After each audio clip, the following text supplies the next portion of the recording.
Сманкулов Баялы, мен бир тууган агам.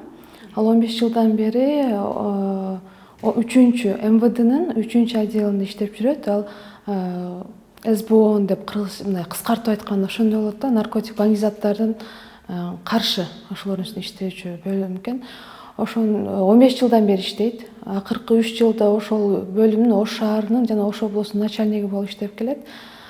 Мыкты кызматкер болгондуктан акыркы 3 жылдан бери МВД министрлигинин колунан ардак грамоталарды, мыкты кызматкер деген грамоталарды алып келген. Декабрдын айында майор милиция деген наамды да алды. Акыркы 25 мартта ушундай бир окуя болуп кетти. Баял кемде болсо ГКНБнын сотрудниктери подстава менен кармап, азыр 25 марттан бери ГКНБ Ош шаарында СИЗОсунда отурат. Подстава кандай болду? Күндүз ич учурунда, иш убагында өзүнүн отургандай кызмат кабинетине кирет. Ал жерде 3 киши отурган болот. СНБнын сотрудниктери келип, ГКНБнын сотрудниктери келип тинтүүгө алышат. Тинтүүгө алганда 1-2 саат, 3 сааттай чукул издешет, эч нерсе таппайт. Анан чыгып баратып эле ошо кабинеттин ортосуна эле түшүп калат 1 грамм наркотик. Аны көргөн кызматкерлер ал эмнеңер бул, эмне подстава кылып атасыңар деп көпчүлүк да көргөндөн кийин эч нерсе кылбай протоколго да жаза албай калат да, киргизилбей калат ал нерсечи. Ал ошол ойдон турат, белгисиз эмне болгон. Анан ошол күнү кечки саат 10:30 түнү үйүнө кирип барат. Тинтүү аял жалгыз болот, кош бойлуу, 8 айлык. Понятый эч кимди чакырбайт, өздөрү биринчи 3 киши кирип барат экен. Тинтүү алышат. Ушу 1 сааттан өтүп 2 саатта эч нерсе таппай, анан өздөрү бир комнатасына дивандын үстүнө коюп атканын жеңемдин артынан көрүп байкап, эмнени коюп атасың, ал бул эмне дегенине карабай, баягы киши чочулап кетип, байкабай калат, артында турганчы чыгып кетет. Башына кепкасы, спортивный эле кийинип алат экен, шашып чыгып кетет. Бирок ошентсе да аны аял көрүп калат да, бетин жүзүн көрөт. Ал кишинин аты Жунусов Алимбек деген ГКНБнын кызматкери экен, отделдин башчысы экен ал. Тергөөчү болот, ошолордун арасында тергөөчүнүн фамилиясы азыр унутуп турам, азыр айтам. Оперативдик тергөөнүн башчысы экен, Кулуев Данияр деген киши болот. Анан ошентип таптык, биз таптык деп, ал киши чыгып кеткенден баягы камерасы менен келишет, аларчы ошентип таптык деп 3 граммды таштап кетишет өздөрүчү. Анан аялы бул эмне өзүңөр бай алып турасыңар, эмне өзүңөр подстава кылып атасыңар, алып кеткиле деген, өзү жалгыз болуп атпайбы түнү. Телефонуна тартайын десе, телефон заряды өчүп калган болот, эми күтүүсүз жерден келип атпайбы түн жарымда. Ошентип подстава деп булар ошол жерде протокол түзүп кетишет да, өздөрүнүн үйүнөн чыкты деп.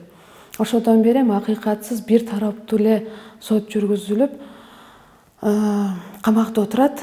Соттолук болгон. 3 суткада шарттык сот болот экен, ошону бир айлыкка деп кетириптир. Анан ошодон бери булар эми акча талап кылган болуп атат да. $20,000, $50,000, $100,000 деген сөздөрдү айтып алып эле аялына чалып, ошолсу.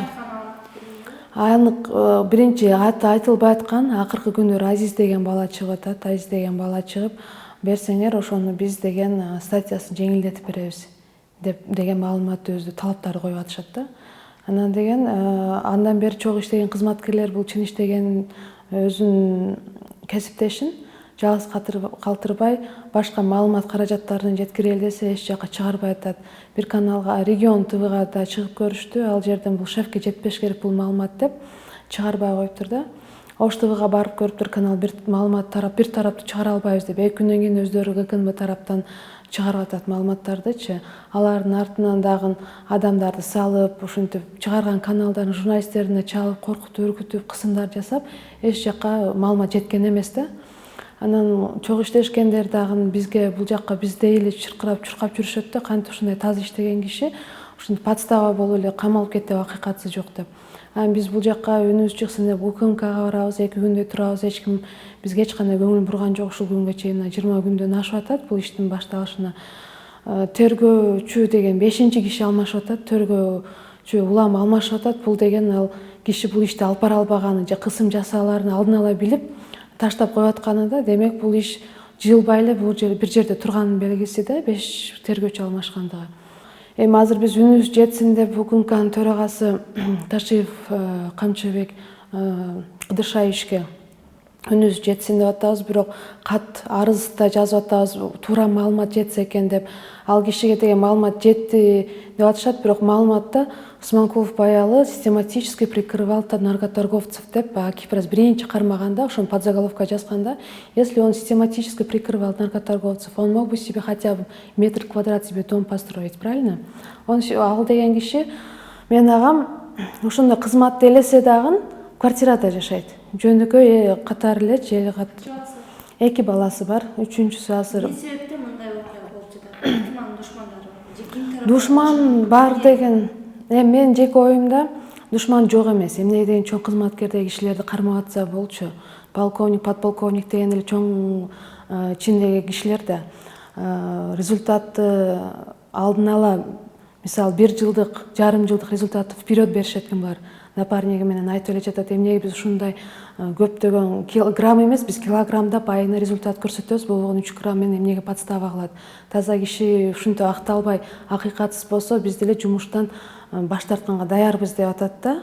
Анан акыркы 3 жыл эмес, 3-5 айда бир чоң операциянын үстүндө булар изилдөөдө экен. 37 килограмм наркотик баңгизат мафиясынын бетин ачмак экен. Ошонун астында эле утечка информация деп коюшат экен. Ошентип маалымат чыгып кетип, баягы кемде болсо ошону алдын ала бети ачылаарда отургузуп коюп атат кайра өзүнчө. Ал кылмыштын бети ачылаарда. 3 күн мурун ошондой болуп атат да. Ал деле ал кишилер деле белгилейм, 37 килограмм деген бул чоң бир кишилердин башы бар анык эле болуп атат да. Душман десек, жумушун талашкан, келип ачык айткандар да болот экен, кызматың бер деп. Жок, азыр тергөө болуп атат, ушу 1 айга деп баягы шаардык соту менен кеткен, 1 айга деп. Анан апам, ата-энем дагы Оштун военный прокуратурасына кайрылуу жазган кагаз түрүндө. Келинчеги дагы арыз жазган. Эми ал кишилер акыркы 1 жума боло электе кайра келип, баягы ким отурган жерине чогуу иштешели, биз мындай болуп кетерин билген жокпуз деген сөздөрдү айтып атыптыр. Булар ошо подстава кылган оперлер өздөрү келипчи. Бул деген эмнени билдирет? Биз мындай болуп кетерин билбедик. Биз пиар кылайлы деген ошондой да сөз болобу? Адам тагдыры менен ойногон кишилер болуп атпайбы? Ошондой да ойлойбу?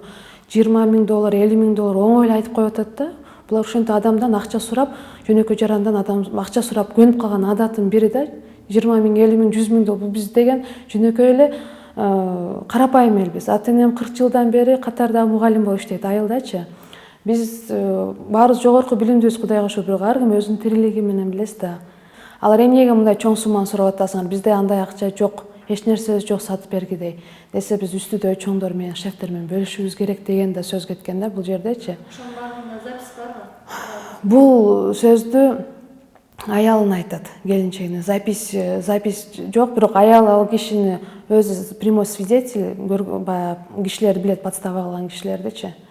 Адвокат аркылуу баягы кем кат жазат: апа, мен жумушумда акмын, мен жашыра турган эч нерсем жок. Булар менен жок жерден каралуу менен бул жерде отургузуп коюшту. Колдон келишинче маалыматты жеткиргиле коомчулукка.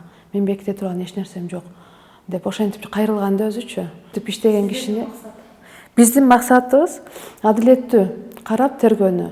Подстава кылган кишилер өз жазасын алыш керек. Эмнеге? Булар мындай адам тагдыры менен ойнойт. Алар эмнеге ушундай эле күчтүү, өзүнө бир күчтүү сезип алган кишилер да. Бизге эч кандай жазалоо болбойт деген сезим менен ушундай жумушка барат го деп ойлойм. Бул өздөрү систематически мындай ишти аткарып жүргөн кишилер да. Оңой эле акчаны талап кылып атса, подстава кылып атса, мындай болорун биз билген эмеспиз, келишим түзөлү, калган чырды токтотолу деп өздөрү келип атат экен азырчы.